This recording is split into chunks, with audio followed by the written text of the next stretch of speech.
이스라엘 자손이 그들에게 이르되 우리가 애굽 땅에서 고기 가마 곁에 앉아 있던 때와 떡을 배불리 먹던 때에 여호와의 손에 죽었더라면 좋았을 것을 너희가 그 이 광야로 우리를 인도해 내어 이 온 회중이 줄여 죽게 하는도다. 이런 걸 노예 근성이라 그러는 거예요. 이 노예 근성이 뿌리채 뽑히지 않으니까 계속해서 그 옛날 그 옛사람의 때 그 종의 상태로 돌아가고자 하는 겁니다. 지금 당장 너무 힘이 드니까 과거의 그때로 돌아가면 행복할 것 같은 그 착각을 갖고 있는 거예요. 남녀가 사랑해서 결혼을 하면 여러분 항상 행복하겠습니까? 신혼기가 있으면 갈등기가 와요. 하지만 그 갈등기를 지혜롭게 잘 넘기면 부부 사이에 안정기라는 게 오고요, 그렇게 한 가정이 번성하는 때도 만나게 되는 겁니다. 하지만 여기서 중요한 게 신혼기 다음에 찾아오는 이 갈등기를 잘 넘겨야 되는 거예요.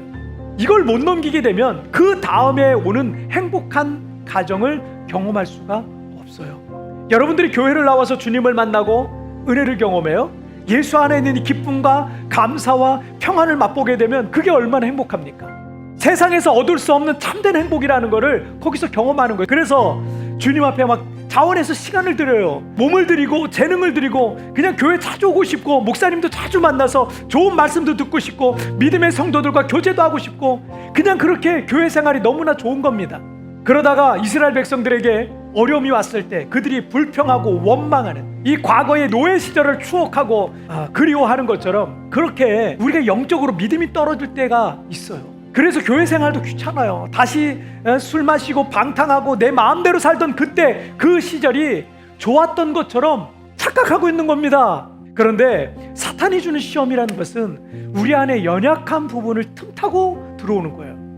우리 중에 완벽한 사람은 없잖아요. 우리 안에 연약한 부분이라는 것은 아직 내 안에 온전하지 않은 부분이 있다는 걸 말합니다.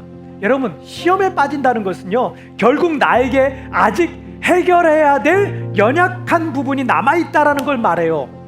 내가 영적으로 건강해져 있으면 그냥 넘겨버려도 그냥 툭 털고 일어날 수도 있는 건데 그 부분이 아직 내가 건강하지 않으니까요, 거기만 딱 걸리면 자꾸 넘어지는 거예요. 그런데 여러분, 그 시험 우리 반드시 넘어가야 되는 거예요. 여러분, 히브리서 12장 15절 말씀에서 너희는 하나님의 은혜에 이르지 못하는 자가 없도록 하고 또 쓴뿌리가 나서 괴롭게 하여 많은 사람이 이로 말미암아 더럽게 되지 않게 하며 라고 말씀하고 있어요. 이스라엘 백성들에게 노예 근성이라는 쓴뿌리가 남아 있었던 겁니다. 그리고 오늘을 살아가는 우리에게도 그런 쓴뿌리가 나서 서로를 괴롭게 만드는 거예요.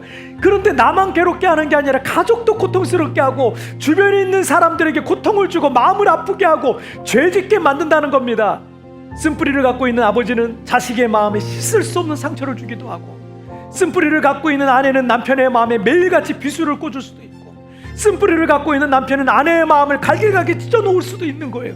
이스라엘 백성들의 쓴뿌리인 노예 근성과 같이 우리 안에 그 쓴뿌리가 있는 한 여러분, 하나님께서 우리를 위해서 예배해 놓으신 그 축복이요, 자꾸 미뤄질 수밖에 없습니다. 여러분 마음속에서 자기 자신과 주변 사람들을 괴롭히고 있고 마음 아프게 하고 있는 그 쓴뿌리를 여러분 뽑아내시기를 바랍니다.